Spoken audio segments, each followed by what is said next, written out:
딴 데서 알려주지 않는 저의 양심을 걸고 할 수 있는 얘기들을 가지고 여러분을 만나보려 합니다. 행위가 우리에게 꼭 좋은 것만은 아니다라는 걸 알 수가 있고요. 표정이 안 져집니다. 라고 하는 수술은 추천할 만한 수술은 아니다. 이렇게 되겠습니다.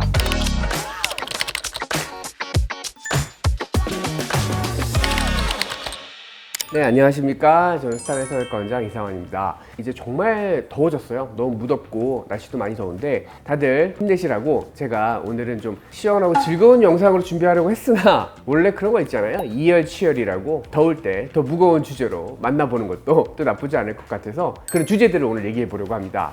성형외과 원장으로 이렇게 있다 보면요, 와서 하시는 얘기들이 이거 하면 예뻐질까요? 어떻게 하면 더 예뻐질까요? 라는 얘기들을 항상 저한테 많이 여쭤보세요. 그럴 때 이제 성형외과에서 이것도 해보세요, 이렇게 해보시죠. 막 폭탄처럼 여러 가지 시술이나 수술들을 투여하는 경우들이 생깁니다. 근데 사실 그런다고 인생 역전이 되는 건 아니고 대부분의 경우는 인생 여전이 되는 경우가 많죠. 오히려 하기 전보다 안 좋아지는 경우들도 생길 수도 있습니다. 오늘은 이제 그런 얘기들을 해보려고 합니다. 꼭 필요한 시술들이 아니라 잘못된 부분들. 오늘은 제가 여러분들에게 또 큰맘 먹고 딴 데서 알려주지 않는 저의 양심을 걸고 할 수 있는 얘기들을 가지고 여러분을 만나보려 합니다. 그럼 시작해볼까요? 실제 환자분들의 부작용 사연을 좀 가지고 와봤는데요. 혹시 저희 병원에 생긴 부작용인가요? 아닙니다. 깜짝 놀랐잖아요. 긴장했습니다. 저희 병은 아니군요. 어쨌든 환자분들한테는 굉장히 안타까운 마음입니다. 부작용은 누구에나 올 수 있기 때문에 좀 잘 알아가면 좋을 것 같아요. 어떤 내용인가요?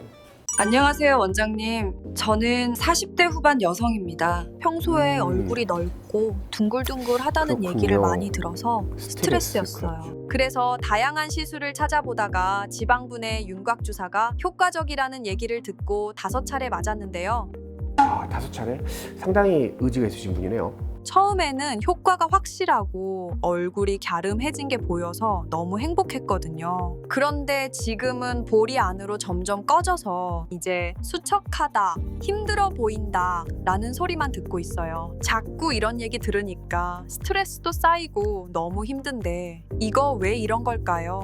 해결 방법은 없는 건가요? 이분의 사연은 윤곽주사를 5번을 맞고 사실 처음엔 좋았어요. 여러 차례 맞다 보니까 축적된 부작용이 결국 오게 된 거거든요. 그렇기 때문에 윤곽주사 자체를 제가 뭐 비난할 생각은 없습니다. 윤곽주사는 사실 자기 역할을 한 거거든요. 윤곽주사의 역할은 일반적으로는 지방의 사이즈를 줄인다든가 병원마다 쓰는 윤곽주사의 구성성분은 다 다릅니다. 근데 최근에 윤곽주사용으로 나온 제품 중에서는 지방 자체를 태워서 없애주는 그런 주사들도 나와 있기 때문에 예전과 다르게 윤곽주사의 효과도 좀 더 강력해진 경향도 있습니다. 우리나라 사람들 같은 경우는 얼굴이 작아져 보이고 불필요한 이중턱이 좀 사라져지고 그러면 굉장히 다들 만족하고 좋아합니다. 그런데 우리 몸에서 지방이라고 하는 건 구조물이 쌓여져 있는 것과 같은 역할이라고도 생각해 볼 수 있어요. 만약 윗부분에 있는 지방이 사라진다면 전체적으로 슬림한 영향을 보일 수도 있지만 그런 지방 분해 주사가 들어갔을 때 특정 부분의 지방만이 딱 없어질 수 있는 건 아니에요. 그렇기 때문에 지방이 사라졌을 때 울퉁불퉁한 모습을 보인다든가 만약에 구조적으로 아래층에 위치하고 있던 지방이 소멸된다면 그러니까 위쪽에 있는 지방이 무너져 내리게 되거든요. 그러면 그 무너짐 때문에 더 처질 수도 있는 상황이 발생할 수 있습니다. 그러다 보니까 계속되는 윤곽주사나 지방을 없애버리는 행위는 사실상은 얼굴 구조 자체를 망가뜨릴 수도 있어요. 이런 경우는 사실 윤곽주사뿐만이 아니라 우리가 얼굴에 지방 흡입을 하는 경우에도 일어날 수가 있게 되는데 지방 흡입 같은 경우는 윤곽주사보다 훨씬 강력하겠죠. 지방을 제거하기 때문에. 그래서 불특정한 부분들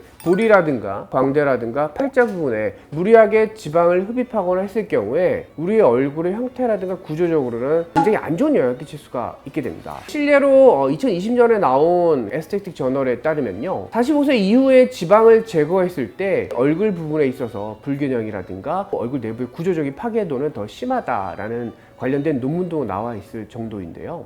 우리가 단순히 지방을 적게 해서 얼굴을 작게 만든다든가 또는 없애버리는 행위가 우리에게 꼭 좋은 것만은 아니다라는 걸 알 수가 있고요. 우선은 이제 이런 식으로 문제가 생겼을 때 부작용을 우리가 극복시켜야 되잖아요. 원인 자체가 지방을 없앰으로써 나타난 거기 때문에 다시 볼륨을 채워주는 게 중요할 수 있어서 지방 이식을 한다든가 부분 자체가 많지 않다고 그러면 필러 같은 걸 사용해 볼 수도 있고요. 내부적으로 구조가 많이 파괴되었을 경우에는 안면거상이라든가 혹은 리프팅 수술 같은 걸 통해서 내부 이후에 무너져 내린 구조를 다시 재형성해 줘야 될 수도 있습니다. 한 번 했기 때문에 좋았다라는 생각에 상담이나 자신의 얼굴에 대한 정확한 분석 없이 여러 차례 같은 시술을 반복하는 건 좋지 않을 수 있기 때문에 주의하시는 게 좋습니다. 원장님, 저는 55세 여성입니다.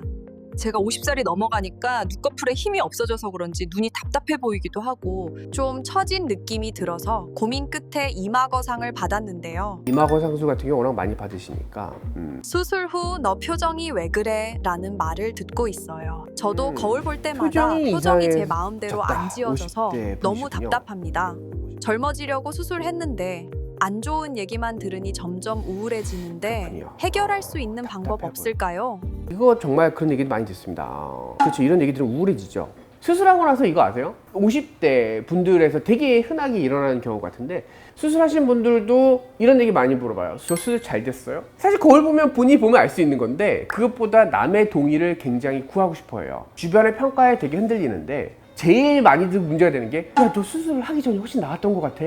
이런 얘기를 듣게 되면 고민에 빠져듭니다. 그리고 우울감이 심하게 오고 많은 문제가 발생하게 되는데 이렇게 되는 데는 사실 이유가 있습니다. 우리의 얼굴은요, 그 나이대까지 자기가 살아온 자기 인생을 표현하고 있는 겁니다. 주변 사람들은 그 사람의 얼굴에 녹아 있어요. 그 분위기, 표정, 모든 것들에. 그런데 이 사람의 얼굴에 변화가 생기면 이 사람은 그대로인데 사람이 변했다고 생각해요. 성격적인 면이나 그런 부분들에 있어서 가장 문제가 되는 게 뭐냐면 수술하고 나서 너 인상이 세졌어. 그게 제일 문제가 됩니다. 세 보이는 인상이 됐을 때 나이가 들면서는 사람들이 더 예뻐지고 그런 것보다 자연스러운 것과 순한 인상을 굉장히 추구합니다. 그렇기 때문에 인상이 세 보였을 때 문제가 되거든요. 이마 거상술, 옛날에도 이런 식으로 유튜브를 많이 찍었는데 눈 부분은요, 우리 인상을 결정하는 데 있어서 가장 첫 번째 요소입니다. 거울을 가지고 계시다면 주변에 거울을 보시고 한번 본인 얼굴을 보세요. 그리고 눈썹을 들어 올릴 때랑 어때요? 시원해 보이나요?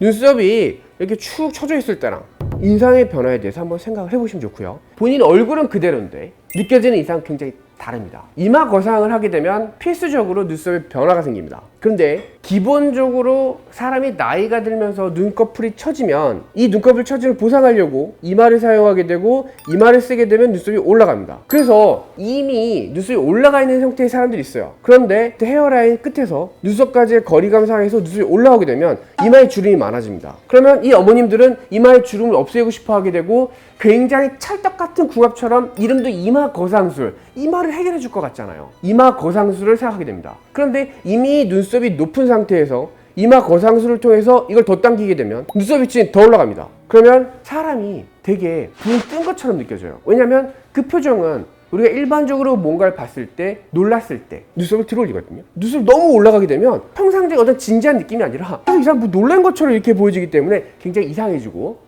고정도를 세게 하거나 근육들을 절제해서 다 끊어버리면 표정이 안 져집니다. 근육을 끊는다는 건 움직이지 않는 거잖아요. 한때 이런 일이 있었어요. 초창기 때 보톡스가 엄청 유행하던 시절에 보톡스를 맞으면 주름이 없어지고 좋아지니까 보톡스를 얼굴 전체에 깔기 시작한 거예요. 그러니까 주름은 없어졌는데 표정도 없어진 거죠. 보톡스 맞고서 인상이 되게 어색해, 뭔가 이상해 라는 얘기를 듣는 사람들이 많았었고, 최근에는 그래서 보톡스를 그런 식으로 맞지는 않죠. 달라졌거든요. 결국 우리가 추구하는 건 변화는 맞는데 그 변화는 자연스러움이 기반이 돼 있어야 돼요. 물론 이런 부분들도 논문으로 나와 있고요. 2016년도인가 나왔던 논문에서 보면 표정을 보거나 이렇게 했을 때 사람들이 중시하는 건 이마와 눈썹과 균형과 표현에서 나오는, 그리고 자연스러운 표정을 원한다. 사람들은 그렇게 되어 있거든요. 그러니까 처져 있다고 해서 단순히 극한으로 끌어올리고 있는 부분들을 다 파괴하고 하는 수술은 추천할 만한 수술은 아니다, 이렇게 되겠습니다. 이마 거상술은 굉장히 좋은 수술입니다. 되게 자연스럽게 만들어 주거든요. 사연자분 같이 너무 과도하게 교정되어 있거나 한 경우에는요, 조금 축소시키는 쪽으로,